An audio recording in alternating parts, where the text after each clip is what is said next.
You're listening to I'm Hurt with Cutthroat Cody and Timothy Styles.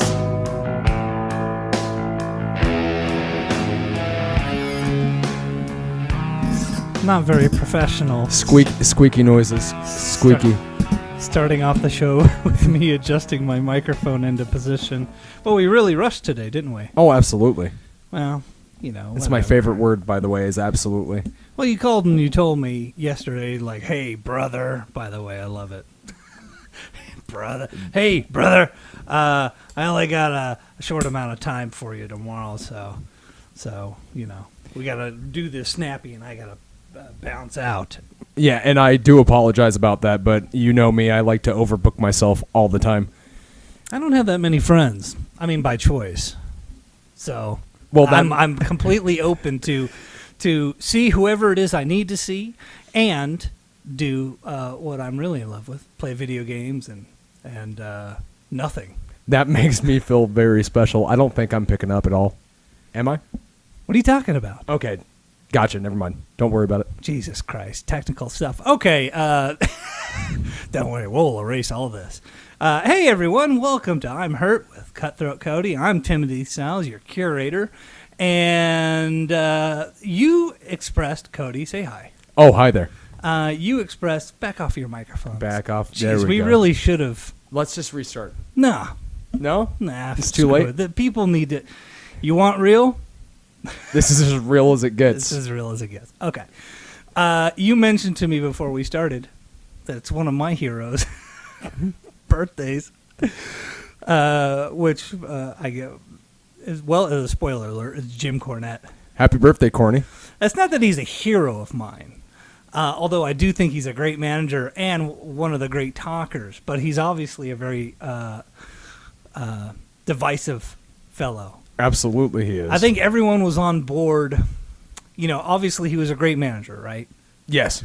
And then he had a run of promos that, broke kayfabe, so to speak, in the WWE during the 90s. Oh, the one with where he says, trash stinks if it sticks around too long, in reference to Hogan, I thought was biting. And what was brilliant about him is that he was doing that at a time when that was not the popular thing to do. Right. For instance, WWE television right now, everything that's been happening is a shoot. Yeah, work shoot. Yeah, I've been watching, actually. It's not too good. It's not too good. It's not too good. Well, I don't think it's executed well. Like, I don't think the thought process, but whatever. I mean, we're not talking about that. But so Jim Cornette made a name for himself. Then, of course, after his time with wrestling, makes a name for himself taking a big fat shit on Vince Russo, seemingly as a career. There is, and for anyone that hasn't heard any of that, there is hours. Hours. Like over a dozen. I mean, there are videos on YouTube that's like 13 hours of Jim Cornette yelling about the wrestling business. And by the way, I call it the rabbit hole. Because there have been many times where I'll be like, oh, I'm pretty bored while I'm playing some game, And it's like, I'll just put on a little Jim Cornette and listen to him speak for a while. And then I'll just let it run. And then the calendar pages start ripping away. The seasons change. And I'm like, Jesus Christ, I've been listening to Jim Cornette all day. That's a rabbit hole I went down too. Sure. Last week, I listened to a lot of Cornette, and for any purpose or just for, I mean, here's the thing. It's educational because I'll say this, he's often not wrong. I agree with a lot of the things that he says. I agree with 90% or more. There's some things that even if I agree with it, right, and in my heart I feel that what he's saying is correct, right, unfortunately, wrestling has changed. Sure. And wrestling has changed past his views and opinions. Sure. And that's something that even if I agree with it, it doesn't mean that it's going to go back to that way. Right. And he had a really good debate. Or I think what you were going to say is even if you disagree with it, you still respect where he's coming from because it's fundamentally not incorrect. Of course. Yeah, that's actually the best way to put it. Right. And him and Dave Meltzer, thank you, mushmouth over here. Well, Dave Meltzer's a mushmouth too. Yes, he is. They had a really good debate about the way that things are in wrestling right now, and which I found interesting that Dave Meltzer would be on the side that he's on. I didn't, because I think that Dave... I think we should put all this stuff in context, because we're just talking like everyone knows what we're talking about. Yes, they... So let me set up the foundation of this conversation. So Jim Cornette is very obviously old school. This is a person who is not just a professional wrestling fan, but a historian. He's archived so much random shit and has studied and has a love for the business that, as far as I can tell, is wildly unrivaled. Yes. So he holds dear the golden era of wrestling, because that during that time period they probably drew shit tons of money. They drew huge houses, and of course the proof is in the pudding, or the numbers don't lie. Things have dwindled over the years, and he's able to sit on his high horse and say, "I told you so," Yes. Because the business has evolved, but for the better. Well, that's his argument. Dave Meltzer, of course, is the creator or the main contributor of the Wrestling Observer. He's the guy. Yeah, he's the main, and he's the one. I love this. He's the one that applies star ratings to wrestling matches without any. It seems that he doesn't really have any care for the work, but of the match itself, right? So if it's like some slow, drawn out, psychologically intense match, he'd probably go like 2 stars. But if it's got like a bunch of like suicida topes and stuff, and it exists in Osaka, Japan, 6 stars. Absolutely. This match was the shit. And that's the thing is that's why listening to them debate is very great, because neither one of them are really wrong. Right. But they both come from different times. Well, Meltzer has been around for a long time, is the interesting part. But he's not so reluctant to accept change. Sure. Jim, on the other hand... Yeah, he's very, he's a creationist. Yes, he is. And Meltzer is an evolutionist. But at the same time, when I listen to them talk, I mean, with all references to Joey Ryan, and, Meltzer loves to pick on Joey Ryan, who you wrestled, actually. Yes. I actually wrestled him right before I had the dick spot. Right before the dick spot. And just to let you know, too, I'm going to tell you a funny Joey Ryan story that involves my ex-girlfriend's tits. Oh, nice. Well, why not do it now? Why do we need to Let's get it out. I'm going to try to run this through because it's funny. So when I first started dating my ex, I let her know, like, hey, I'm a really big wrestling fan. And she's like, okay, that's cool. Did you not tell her you were a wrestler? I wasn't a wrestler at the time. Oh, okay. This is right before I had formal training. I had actually been in a ring before. Sure. I like that you expressed to her. It was date one. Like, date one, like, hey, I got to tell you, I've got a problem. Yes. And she's like, oh, no, you're married. I'm like, no, I'm a wrestling fan. Yes.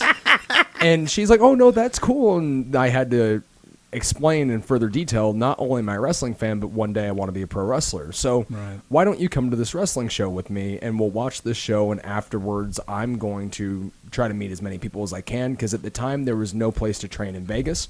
Oh. I was actually doing... This is post-Buffalo Gym and pre-FSW? And there was Vegas Extreme as well, which was like a flash in the pan. Right. And that was the fallout of those two promotions. Okay. And we went there, and I could tell that, once again, me and this girl haven't been on very many dates, and Joey Ryan comes out. Wow, you took a first date to a wrestling show. Jesus Christ. I was young and I was dumb. Actually, you know what? It's a good test. Here's a little romantic wisdom for you fellas out there. Whatever you're into, no matter how nerdy, take your girl on the first date to that. See what they react to. If she's fucking cool, you got to keep her. If she sticks her nose up and goes, well, I don't, whatever, bitch, beat feet.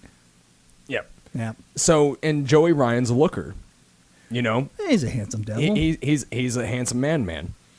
And afterwards, we're hanging out, and I'm trying to talk to people and get information, and Joey Ryan comes out and notices the size of my girlfriend's tits. Sure. And he says, "Hey, do you want an autograph?" And she's like, "Yeah, sure. I don't really have anything." And he's like, "Yeah, you do." And proceeds to sign off, and she uploads the picture on MySpace. Oh, of course. And it was actually Joey Ryan's MySpace picture. Right. For a pretty long time. You didn't try to work this into an angle with him when you guys eventually wrestled, did you? I didn't tell him until after I wrestled him. That's so funny, though. Years down the line, me and my ex are actually removed. Right. And like for a pretty long time, and I show up to a venue at Texas Station when PPW was running their first tapings, and I go and I look at the sheet, and I see Joey Ryan versus Crash Test Cody. Nice. So I've never taken a picture of a sheet before and sent it to anybody. I sent a picture of her. Oh, of course. And the caption was, "My, how the turn's tabled." Due to the fact is, like, you watch The Office a lot, right? I love it. It's my favorite show of all time. That was one of my favorite lines from The Office. Everyone talks about, "That's what she said." Fuck that line. Yeah. Yeah, "My, how the turn's tabled" is one of my favorite things in the world. And then I told Joey after that match. I will say this. I give kudos to Joey Ryan for the essentially forcing himself onto her Hooters. Yes. I did something similar when my first band, what we would do back before social media, really, there was only MySpace, but we would also print up flyers and posters and stuff, and I'd run all over town putting up posters with a staple gun and hand out flyers and stuff. And whenever the show came, I always had some extra flyers. So I would go out into the audience, you know, before we were ever supposed to hit the stage, and I'd walk up to people, and I'd go, "Hey, man, how's it going?" You know, and the guy, "Oh, great." And I'd say, you know, "Hey, what's your name?" And he'd go, "Oh, it's Chris." And I go, "Oh, okay." And I'd write on the flyer, the leftover flyers, I'd go, he said his name was Chris. I'd go, "Dear Chad, keep the dream alive. Don't let go. Timothy South." And I hand it to him. I go, "All right, man. See you later." You know, and I would walk around the room signing autographs to people and get their name wrong on purpose with this super corny message. Just so they would go, "What the fuck is this?" "Dear Bobathan, stay in school." It was always "Dear Chad, keep the dream alive, don't let go." And then we'd hit the stage, and people would be, of course, irate, like, "What the fuck? This guy is an asshole." It would be absolutely amazing if you saved the "stay in school" line for the oldest person in the room.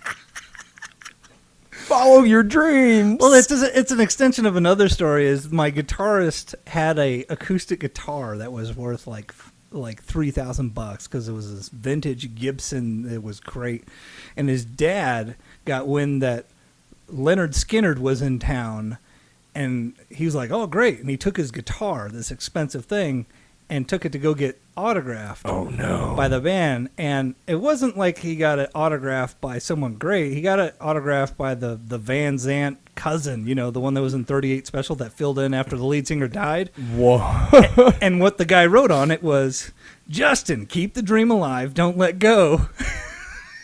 So that was our thing that we then put on everyone else. "Dear Chad, keep the dream alive, don't let go." Now, let's return to Jim Cornette and Dave Meltzer. Yes.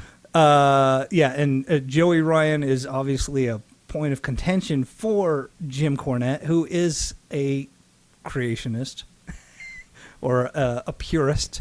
Purist, I think, is a good word. Yeah, he absolutely loathes kayfabe breaking things, and especially things that happen in the ring. Podcasts, obviously, are, you know, off the table. But because he has to have a platform to get all this anger and animosity out. Yeah, it makes you a living. But yeah, so he hates Joey Ryan because of the spot that he does where he gives somebody a what would you call that?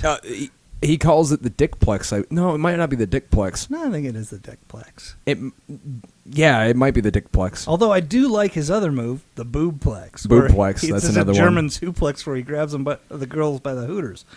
And he's really anti, I don't know who does it, but that grenades, Chuck Taylor's grenade spot yeah. where he throws a grenade, an invisible grenade, and everyone powders out of the ring and shit. And it's like, hearing him go nuts about it is entertaining. And I agree. But unfortunately, there's, it's the Wild West anymore. There's no police in the industry anymore, seemingly.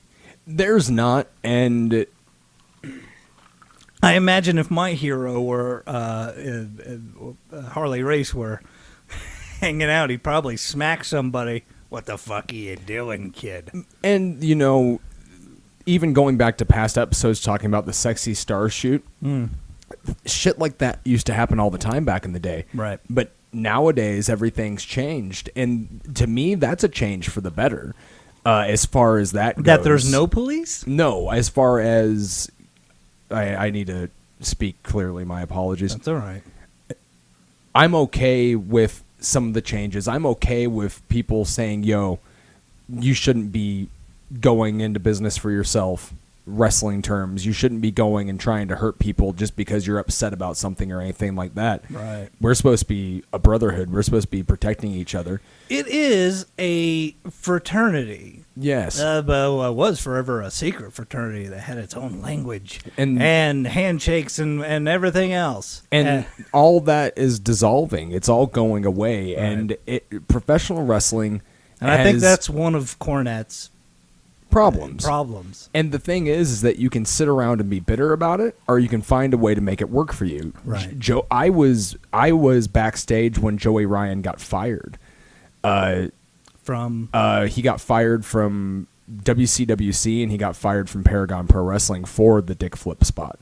Oh, really? And he came in and he didn't even really come in. There was a meeting about it, and they're like, as you can see, Joey Ryan is not here, right? And this is why he's not here.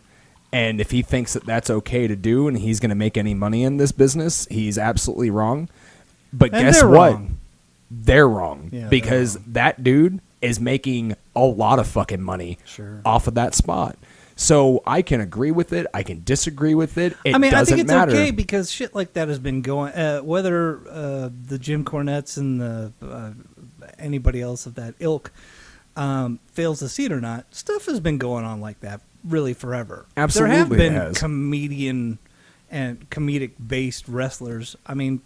Forever. It's not like it's a new thing that just came up out of nowhere. It's something that I think more people are embracing. Yeah. And I think that there's a time and a place for everything. Sure. I think that if you're going to run an all-comedy show, right, I think that would probably be an entertaining show to possibly do with a rock and wrestling type of thing. Right. Freak Show Wrestling kind of does that. They incorporate funny gag matches with sideshow acts with bands. Right. And they tie that all together in a nice punk rock package, and that's what the sell is on that. It's Gorilla. And Pro Wrestling Gorilla? Hey-o. And then there's other people, Pro Wrestling Gorilla isn't a wrestling company for fans. Pro Wrestling Gorilla is a wrestling company for wrestlers. Right. It was founded by wrestlers. It is put on by wrestlers. Yes. And it's great that they've taken the power back, so to speak, in almost the same way that Mayweather has done for boxing. Yes. Take the power out of the promoter's hands so we can stop being raked over the coals, make our money. But the problem? No police. Yes. And that's the thing is that I wish that more people would hold themselves accountable. Sure. Because and here's one of Jim Cornette's arguments. Hey, it's great that the Young Bucks and Joey Ryan and Chuck Taylor are making a great living getting themselves over doing this shit. Unfortunately, it's at the expense of everyone else because it showcases the bullshitness of the industry. And once again, it's a debate as far as that goes. And that's what he had with Dave Meltzer. So I don't want to talk too much about them due to the fact that if anybody wants to go listen to that stuff, and if you care about pro wrestling, feel free, because you can listen. You can learn a lot. I think it's like 18 minutes or so. Yeah, it's a good listen. You can learn a lot about how wrestling has changed and how wrestling was just by listening to them talk. You can hear a lot about how wrestling used to be if you listen to any of Cornette's stuff. Right. And I would highly recommend it, because you might be able to find a way to maybe bring some of that back and apply it in today's world. Hey, there's one thing that does not change in any industry, and that's the fundamentals. The guy knows it. Now, of course, one of the big points of contention is some of his ideas are outdated. You know, when he's doing booking and the winner gets $5,000. Like, oh, how corny, you know. Pardon the pun, but if I would get $5,000 for winning wrestling matches, I would not be in the fucking situation I'm in right now. By the way, that would be my thing. Is if some storyline was like, well, you're gonna, you know, the winner gets $5,000, I'd go, then I want $5,000. Then you shouldn't be able to say that unless you're paying me $5,000. This is bullshit. Yep. Because I'm walking away with $100, and I'm not fucking lying to the people like I'm gonna roll out in a limo. Yeah, that's funny stuff. And I mean, even go back and watch some of that Smoky Mountain stuff. Mm-hmm. You know, like, especially because I want to kind of gear this episode towards wrestlers. Broaden your minds by looking back in time. Sure. I see a lot of people that they want to emulate what's happening right now. Here's the problem with that, though. Yeah, everyone fucking is dressing similarly and executing the same moves. Kick pads, skivvies. Super kicking. I mean, you can go and find something from back in the day, and you can find a way to make that work now, and then it's going to make you seem like you are completely... It's going to take one charismatic fuck to essentially put on a almost amateur wrestling style match. Yes. As long as he's got the personality to back it up. I mean, that guy might be king of the world. Yes. You know, some guy who just... I mean, I thought the world of Drew Gulak, and I don't think much of him now, unfortunately, in 205. I don't hate him. Oh, no. But, I mean, his gimmick was he's a shooter. Yes. On the indies. And now they're kind of giving him that comedy, no flight zone type of thing. Right. I don't hate it. I mean, because I haven't watched it. I refuse to watch 205 Live because I don't have a 7th hour to invest. And that's another, I don't even want to get into that. Yeah, and I'm not going to... Well, whatever. I don't mean to take the piss out of him, but I fucking love Gulak. That's awesome. Well, that's what I'm saying. Is I loved him on the indies. He was just a shoot man. This guy is the bomb. Yeah. So it's just going to take someone like that, or who needs to work, concentrate on the psychology as opposed to the flipping and the whatever, all the Jim Cornette tropes. So let's. I'm gonna get this in here. I probably did something that would make Jim Cornette extremely angry. Oh, well, who hasn't at this point? The mere fact that we're talking out of turn. Absolutely. The other day, FSW put on a kids show. Like a proper kids show with an audience, like fans? Yes. They opened the door to fans, as well as families. Okay.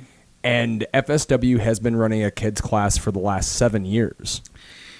Yeah. I've never agreed with it. Okay. I have always... Do you have a hand in training these kids? And what's the age range? Let's be clear. I have trained some kids classes. Right. And when I trained kids classes, I made it more fun for them, and I made it a positive environment, and we weren't really running matches, and I wasn't making them do wrestling drills. I would find a way to do a move with them. Like, I remember playing Duck, Duck, Goose inside of the ring, and then I got picked, and I had another wrestler with me, and then he chased me around the room, and then I went and I grabbed someone's hat, and I came back in and pretended that I wasn't me. And then everyone was like, no, it's him. I'm like, dude, no, it's not me. Cody wasn't wearing a hat. I'm obviously Bob. What the fuck are you talking and, about? Just had fun with it. And then eventually ran in the ring and took a DDT, and then had all the kids pin me, and then I challenged every kid to a match, and then I worked them on top of me to have them pin me. And I'll tell you what I know about fun stuff. I was contacted by the son of the FSW promoter because he knew that I had a kid. Yes. He didn't know what her age was. And he was like, hey, you got a kid who'd be interested in going to this class. And I was like, well, she's too young for that. And she's, not that it makes a difference, but she is a girl after all, but she was 4 or 5. Yeah. Like that, and not to mention, I'm not sure I'd be interested in it anyway. And what I thought about it was like, oh, they're having a kids class where they're training kids to be professional wrestlers. So here's my initial thought, and it's honesty for honesty's sake. Yes. 2 things. One, it's very clear to me that it is another revenue stream for the promotion. Just being honest, which is what they do. Promotions, the running shows. It's not you're not going to get rich, and you got to keep the doors open. So besides running proper wrestling school, why not try this as an avenue? I don't know whose idea it was, but whatever. My other thought is, it's interesting because you brought up Jim Cornette, that Jim Cornette probably would flip his lid like, we're exposing the business to fucking kids now? Oh my God, what the fuck is this? The last bastion of kayfabe is children. Yes. It's a rite of passage that every young person has to go through where they go, huh? Where they realize, oh, I'm not watching a realistic fight or the ending's predetermined or whatever, and it's a rite of passage. Yes. You went through it, I went through it. I remember sitting at the Thomas and Mack watching Hulk Hogan and Hacksaw Jim Duggan versus Demolition, and some people behind me were, and this is the level of smart back then, obviously you could tell the time period, they were like, that Sherry Martel is related to Rick Martel. They're brother and sister. Like, what? I was like, but of course, there's 7 Ultimate Warriors as well. Yeah, no, but I think it was like, I think they said Scary Sherry is Rick Martel's sister. And as a kid, I was like, huh? So, it's this rite of passage that you have to go through where you learn like, everything's not what it's meant to be. Well, now we have a class where we introduce that conceptually to children. That class, I agree with what you're saying, but unfortunately, the lid's been blown off far before that class happened. Sure. Far before that class happened. Because I remember going to see Beyond the Mat with my friends, and I was a teenager, like a young teenager, and... Well, we never answered the question. What is the age range? They take kids in there from 5 to like 17, 18 years old. Right. The kids that are too young obviously are not running drills. Right. The kids that are around 10, they are instructed to do things that are safer to do as far as wrestling goes. And then the 15-year-olds, they're a little bit more advanced. Sure. They're not being drilled to the point of where I would drill them. Right. But they are capable. And you have to keep in mind, like in Mexico, right, kids have wrestling rings in their backyards. Sure. And that's a different thing because back then when Rey Mysterio was training, that ring wasn't open to the public. That ring was open to their family. Right. And it was a family trade and things of that nature. But going back to Beyond the Mat, I saw that when I was young. Right. And I went with a group of friends. Well, look, what I'm saying is from 8 to 12 maybe, or from whatever age to 12. Yeah. These people are not smart. And that's going back to the thing, going back to Beyond the Mat. I went with a group of friends, and we were all around the group of 12. 12? Maybe a little bit older. I'm 32, so I can't remember when Beyond the Mat came out, but I was young. I'm surprised you saw it in a theater. I saw it in movie theaters. Wow. And I went with a group of friends. And it's very important that I tell the story because it's going to help my debate. Well, let me quickly interject. I'm not anti this class. Of course. I was just pointing out facts. Of course. I think it's good for every young person to be part of a sport because it infers discipline in their lives, and it's healthy. It's exercise. You have a person of authority, laying down some laws, and you know what I mean. Like, it's good for any child to have that. People who play sports in their young days grow up to be very level-headed, I think. Yes. So I'm not anti this. I'm just pointing out the fact that, it's interesting that we're quote unquote exposing the industry to children. Going back to Beyond the Mat, I went with a group of friends. We were all around an early age group, and after the thing, there was 2 people that came with that group who I never saw again, and they were completely disgusted that they found out that wrestling was fake through that movie.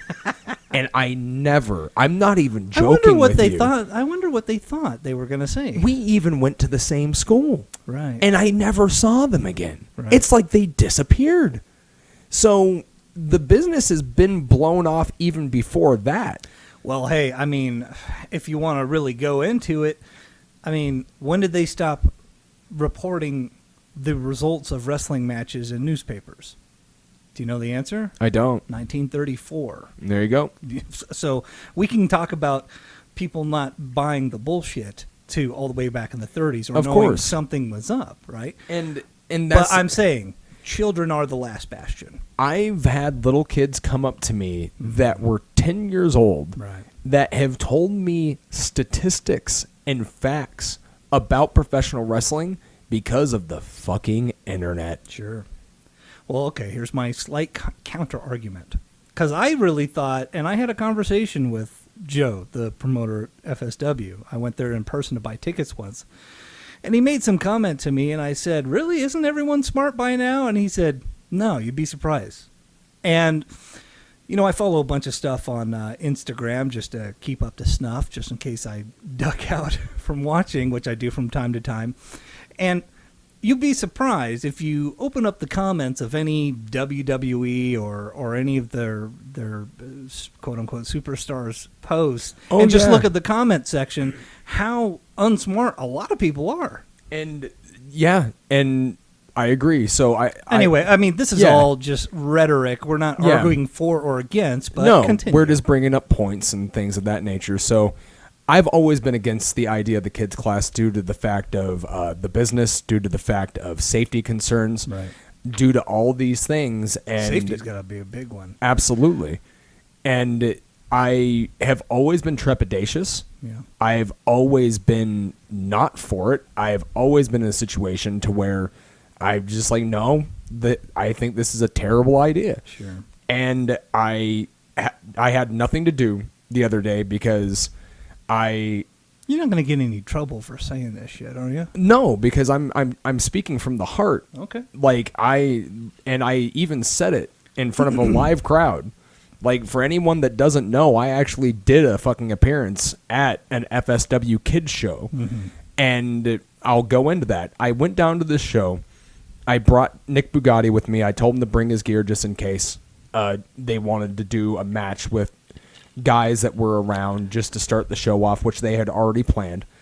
And I had a hand in making sure that first match for the show was set up in a way to get the crowd excited for the kids. Right. And I stayed. And those kids, and this is credit to Leon Hader and Damian Drake, those kids, and I had some of the kids have been coming to my class on Mondays. Mm-hmm. The ones that are closer to of age. Yes. They went out and they put on a better wrestling show than I have seen FSW have. And I was floored. Are you saying in-ring maneuvers or in the work? Because if these kids are going out and getting heat and getting trash thrown at them, that would be great. Both. Shut up, Mom. You make me sick. Come on, ref. Both. That's so funny. Both. And it was an incredible thing to see. And I had people coming up to me backstage, and they were telling me a little bit about their stories. Yeah. And all of a sudden, like, I saw this thing that I didn't see before, and I saw these kids, and they were positive, which you go back in a pro wrestling locker room full of adults, you don't see positive. Right. You see a bunch of bitter assholes Sure. that are vultures. Right. Fucking vile human beings that really don't give a fuck about anybody but themselves. Go work at a Starbucks in Hollywood. Right. And then you just see these kids, and they're just... They want to put on a show. They want to put on a show. They want to... They're positive, and they're engaged. And there was... Not to say this was not a perfect show from top to bottom. Mm-hmm. There was some little tiny things that could definitely be worked on. Right. But as far as heart, performance, and giving 100%, they did better than people on FSW's main roster do. Sure. And I was so moved by it backstage that I told Joe, I'm like, I need to go out there and say something. I have to go out there and say something. Right. And I went out and I said everything that I'm telling you now. Right. I sat in front of a room full of parents, and I told them I didn't agree with this. I had trepidations, I had fears, and I had concerns. All of those are gone now. Mm-hmm. What I saw was something that could literally be future stars of wrestling. Right. And they have plans to do some stuff that would be a big super show, where they would incorporate members of the main roster in teams with the kids. And I think that those kids are so emotionally invested into what FSW's product is. They were all excited to hear the ideas. Some of the gimmicks were even close to FSW's main roster. That's what I was going to ask you is, was there any gimmick that stood out that you thought was that was awesome? Hearing you talk about it, I have one I'd like to share. And you tell me first. Okay. If some kid is out there listening, this kid's going to be the bad. He's going to be the antagonist. He's going to be the heel. What are you looking around for? Can you throw that to me real quick? What, my phone? Is that your phone or my phone? Yours is behind your computer. I'm a dummy. Yep. Because I need to make sure I'm getting names right. You tell me first. It doesn't. Look, I'm saying we got a heel kid. His manager, his mom.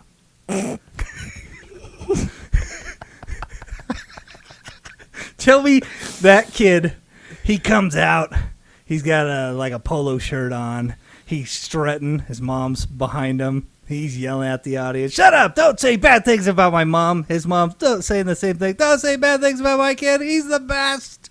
She gives him kisses on the cheek. Then, of course, he gets in the ring. He's a total chicken shit. So he's a Ted DiBiase type. So you literally want to do the Buff Bagwell's mom, but actually make it work? The funny thing is that's who I was thinking of when I was saying all these things. That's Judy Bagwell following some kid around. So there is a family that is heavily involved with the FSW students stuff. Right. And Cassandra and Lazarus, they are extremely positive. They train really hard. Right. They're more in-ring performers, but there is a gentleman by the name of Joseph, and I need to make sure that I'm getting his last name right because he needs to get credit. Like, his name needs to be said. But he has a character where he goes out and just... He'd been going out, and they've done a few FSW kids shows before. Mm-hmm. He completely just hijacks the show and murders everybody. Really? And last night, he actually got his.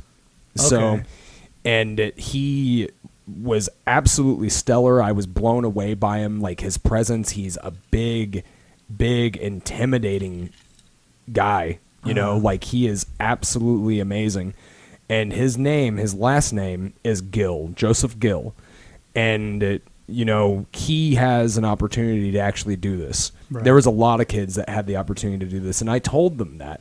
I let them know, like, a lot of those kids that are 17 getting to be 18, I'm like, if you really want to do this, you can do this. You have a foot above students that would come in that are older than you because you've already been doing like in-ring stuff. Sure. You know what it's like to perform in front of a crowd.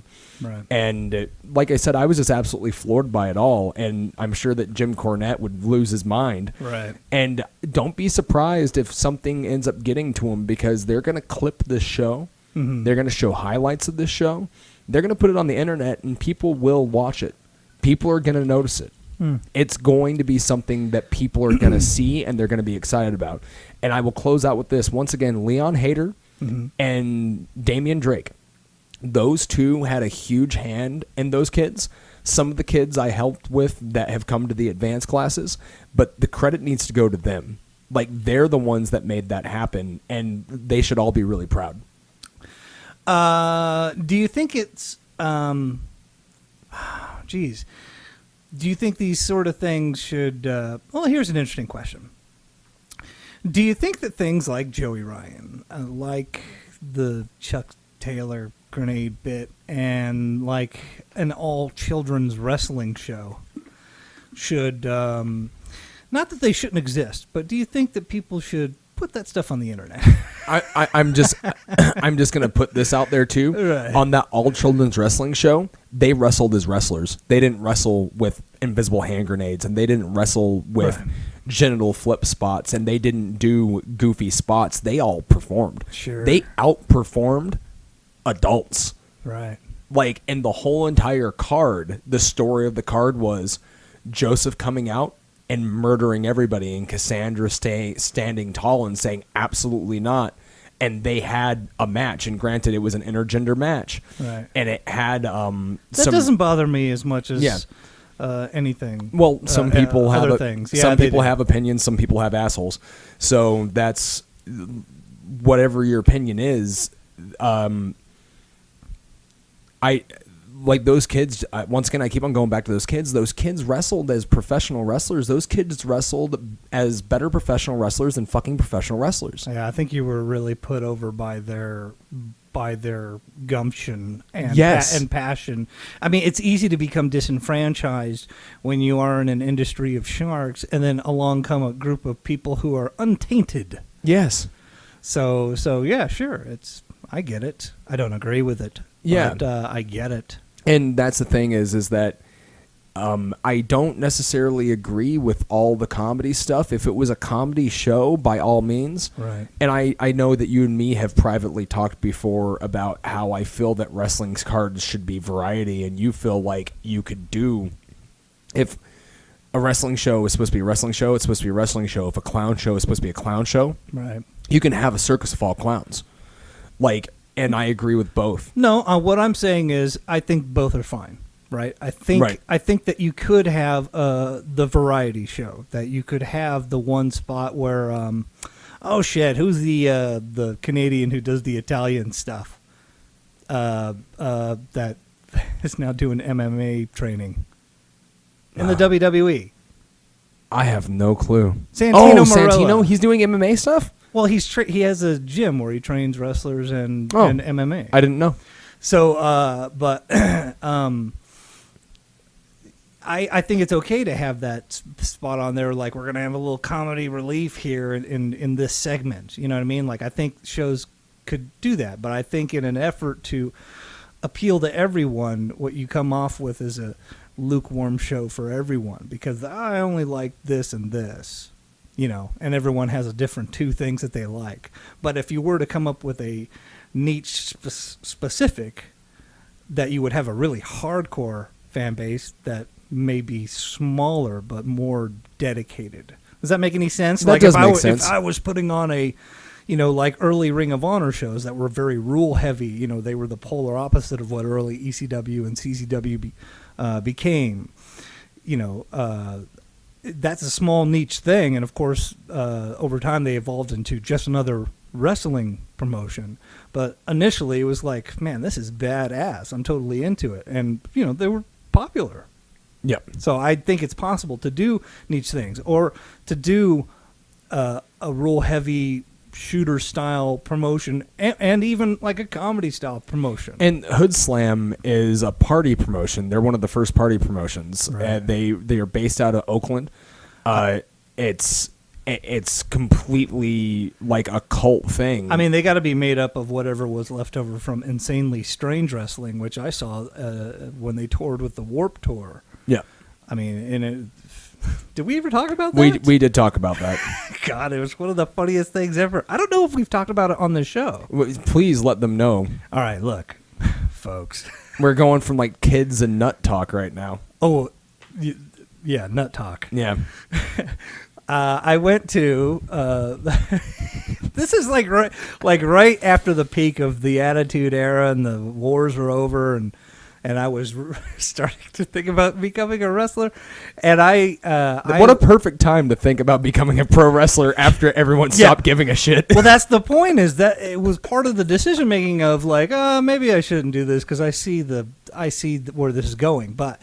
The point is I saw online or somewhere Insanely Strange Wrestling, this promotion out of, I think it was the Bay Area, either San Francisco or Oakland, where they were had all goofy gimmicks. They were all luchadors of some way or another, and they just had they had like El Homo Loco.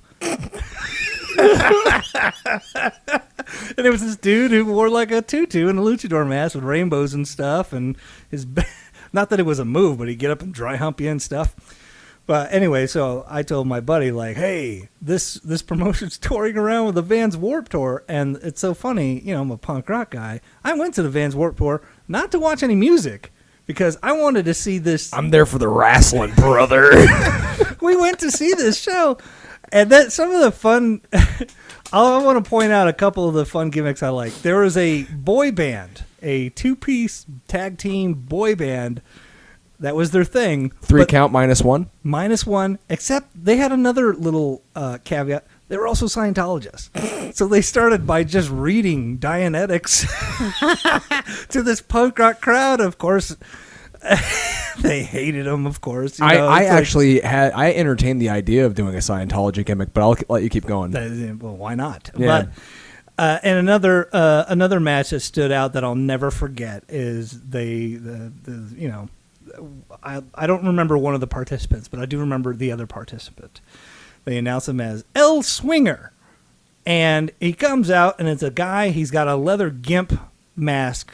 Style luchador mask, with a zipper over the mouth. I'm not saying that I have one, but I have one. Sure. Okay, don't get weird. It's not weird. It used to be for a gimmick, man. Come on. All right. But they won't take it back at the sex shop because they think that I use it for sex. And I try to tell them, no, I used it for pro wrestling. Oh, yeah, there are no returns at sex shops. I didn't know that. I wouldn't have bought the fucking leather mask if it wasn't for that case. Hey, I only used this dildo once. But he comes out. He's got El Swinger. He's got a leather mask, and he's got the flannel shirt that's tied in and out up front, and then he's wearing kind of like baggy cutoffs, like Daisy Dukes, but they were like a little baggy. To which I was scratching my head, like, oh, well, this isn't good. We got double gimmicks here. We got 2 gay guys, El Homo Loco and El Swinger.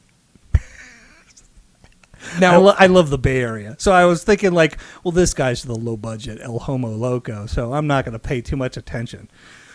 And as this match is going on between El Swinger and this other person who I completely forgot, this is at Vans Warped Tour, so there are just punk rock people around, people who aren't too stuck up, who are all about freedom of choice and things of that nature, and they shouldn't be so easily shaken. But I started looking around the ring because there was no guardrail, and some of the look on some of these people's faces is that of disgust. Like El Swinger would take a bump, boom, and people go, "Oh God, knock it off! This is fuck!" And I'm like, "What's everyone?" We were here to watch wrestling. For the love of God, please stop wrestling. Right? And I'm like, What's all these people's problem? And then I saw it. He took a bump, and apparently El Swinger has a prodigious nutsack. And his beanbag, every time he took a bump, which was often, his beanbag was flopping around to and fro out of these baggy Daisy Dukes, and I finally got it. Like, his gimmick is that his nuts fall out and swing about and disgust everyone. And then, all of a sudden, I was his biggest fan. Go El Swinger! I thought that, because I love when people are too cool, are disgusted at it. Like, you know. This is absurd. Yeah, and they've got like hooks and chains in their fucking face, and their eyeballs are tattooed and shit. This chick next to me had purple hair, and she was just looked at me and goes, this is disgusting. You know, I was like, what are you talking about? This guy's a fucking genius. Well, you leave immediately and make sure that you go to bed at 8 o'clock, and then you wake up the next morning promptly for work. Yeah. Oh my God. That's amazing. The point is I do believe that it is possible to do an all comedy show, which is what they were. They were a cult show. They even handed out tortillas that you were free to just throw into the ring, and of course they dried out in the Vegas sun and became chips. And they smell really bad when they're being torn apart and thrown out. It's a terrible smell. Yeah. I as I was throwing tortillas, I was like, this has got to suck to bump on, because imagine someone just put a bunch of nacho chips into the middle of the ring and you decided to flat back on that. I did I wasn't on the show. It was early in my career, and there was a Lucha Libre event that was taking place at Circus, and they were going to rent a ring from somebody, and they bailed out. Lucha Libre at Circus. There was just some random lucha show that was at Circus, and they rented a ring from somebody, and they bailed out. So Philip Brown, who I've mentioned before, Legacy, who was the owner of Vegas Championship Wrestling, he decided to rent their ring to him, spur of the moment. It was just me and him, and we went down, set it up, and he had a match, and Jason Partain decided to get a hold of catering and asked how many tortillas they had, and they're like, "Oh, hey, take these ones." And he came out and threw them out. And sure. It's and you know what he should have said? Remember the Alamo. It was cleaning all that stuff up, because they didn't just throw the whole tortilla in the ring. Of course, they ripped it to fucking tortilla confetti and then threw it. Well, that doesn't make sense. You're eliminating the ability to make it a frisbee. Right. And, well, it was just a mess to clean up. But, and the smell, like I said, it was just a terrible smell. But I think that, I remember how you always talk about how you want to be positive, and you never really find positivity. I think that the positive that we can take from this today is, in my opinion, I don't think that I did anything negative. No. And I'm trying to put you over, brother. Thanks, brother. I'm trying to give you the rub. Mm-hmm. I think that through this conversation, wrestling can be anything. Sure. Wrestling can be for everyone. And dick flip spots, super serious, kid shows, all slow women motion, shows. Invisible grenades. Yeah, there's women. Oh man, come on. Hold on, let me. Right, my views and opinions do not. Let me clearly join with yours. I was just joking. Yeah, I know. I'm dead serious. I know. I was just joking. I know, but that's the thing is that wrestling went from being heavily guarded and tried to be kept secret. It was a secret fraternity of carnies who traveled the world and put on their show in an attempt to make money, and it was very protected, not only from people, but from outsiders trying to make their way in. Yes. And it has evolved over 100 years into a performance art. And it is a performance art now. And I love professional wrestling. Mm-hmm. But I also love the performance aspect of wrestling. Sure. As long as everything is done well. Yes. If you can execute and I can be entertained, I will. For the same reason, I will say this. I don't agree with the Young Bucks. I know everyone loves the Young Bucks. I saw a commercial for their Hot Topic deal recently where the commercial was them explaining how to super kick people and giving examples to just a couple of people, and it was like, wow, this seems so wrong on so many levels. But and even explaining the thigh slap and all this stuff. And this is a commercial for Hot Topic to put over their Bullet Club shirts and stuff. Yeah, so I don't agree with them. Having said that, when you see their matches, and of course if you want to talk about kayfabe dead, there's so much shit that happens. Like, well, if that happened, that dude would be dead. Yeah, it's a lot of fun. Yeah, and so I'm forgiving when it's executed well. They execute well. Their matches equal fun. Yes, and for a wrestling card and things like that, once again, I know that you're in the opinion of keeping your wrestling cards like catered to a thing. I prefer it. Yes. It's not to say that I don't shy away from everything else. Yeah. For me, I'm okay with a little bit of variety. Sure. I'm okay because I think that it's peaks and valleys. Yeah. I think that if you have a really exciting opener, and then if you have a kind of a slow, methodical thing after that, and then after that you have like a funny ha-ha thing, and then after that you put something in the middle to make them wind down and get ready for the big stuff. Once again, it's peaks and valleys, man. It's storytelling, like not just through the matches, but through the card itself. And once again, that kids show, that front to back, it was built from the very first match to get to the very last match to say this Joseph Gill, he's a threat, and we need to all find a way to put him down. Right. And it was great storytelling. He put over everybody. Yes, he did. So he's on his way. Yes, and feel free to come down to Monday class, and I will show you some more tricks of the trade. With that in mind, happy birthday, Jim Cornette. Cornette face. And is there anything else we need to cover before I close everything out? I think that it might be a good idea to mention that there might be a small hiatus from this. We'll probably have one more episode to give final confirmation. I am in a situation right now to where I need to really try to focus on recovering some finances that I've lost throughout this injury.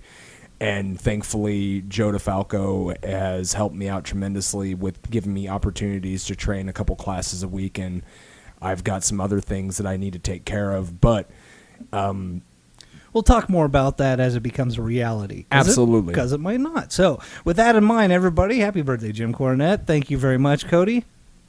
Have a great day.